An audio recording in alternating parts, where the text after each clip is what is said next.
come back, you will notice that for every man, there is an energy that is trapped in the scrolls that contains what you are supposed to do upon the face of the earth. It is not something you can enter into with your cerebral capacity. So the man that was speaking a step forward was saying who is worthy. It was there that we realized that there is a capacity you need to retain within yourself. There are things that we are giving to you as a gift, but the entrance into the dimensions of your ordination is not by gift. It is something you labor into by priesthood. It is when a man gives himself to priesthood, when a man learns the way of the altar, after certain points, certain things about your life will begin to manifest that you never know. I never know I'm such a man.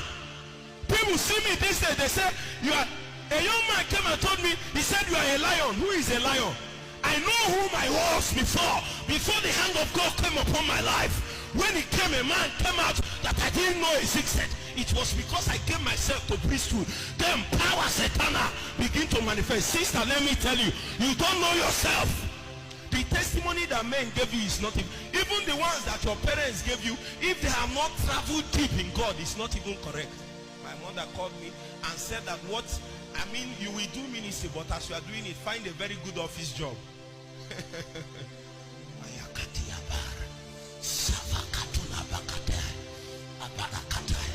When she said find it, I said okay ma. I went to one place. Every day I will be inside. When I'm through with praying in the night, in the morning, I will take my books. I will go to divisional library at Inewe. I will start by 9 a.m. and study my books and Bible till 5 in the evening. I will go back. I will do night vigil. Tomorrow I will start fasting. I will continue. I continue until one day I stood and suddenly my parents noticed that even though God called me, they didn't know it's like this. And my mother now told me it's true that there is a prophet that told her when I was young. You see, may people not deceive you. Just because you are looking small and lean, it has nothing to do with your destiny. Your physical look has nothing to do with it. In fact, should I tell you, it is better you are small physically and big in the spirit. You see, there are people that physically they are bogus, but in the spirit they are small. Such men cannot carry the weight of destiny. We need men that are large in the spirit. Oh my God, I have a burden. See, I'm not a preacher, I'm a man of burden. I carry burden. And if all I did today is to afflict you with such a burden, it takes burden for a man to tarry in the place of prayer.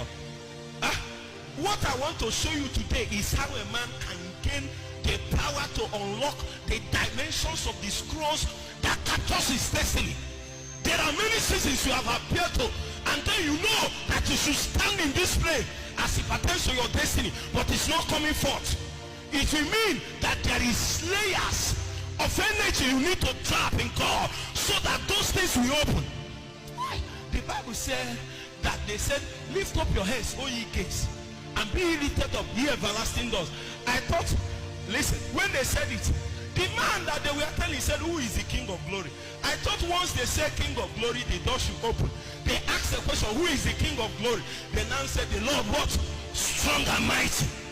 Takes might and power. Takes strength in the inner man. Many things will begin to unlock. Daddy, I had somebody gave me a prophetic word that time.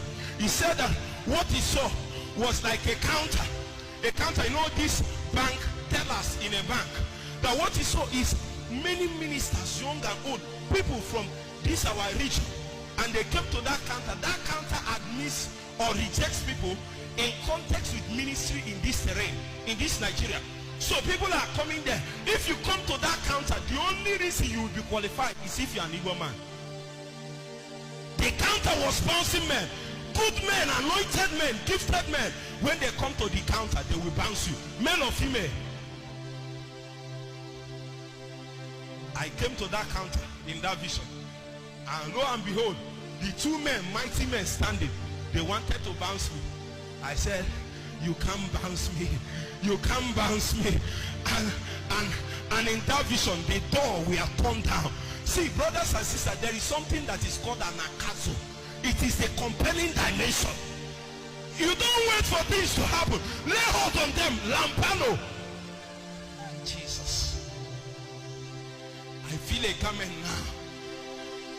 I feel a garment. Kanibakata, Sakatuapa, Afiatela, Fanua, Paikatele, Isatimakaya, Lampalo. My destiny is bigger than this. I refuse the testimony of the world. There is something bigger for me.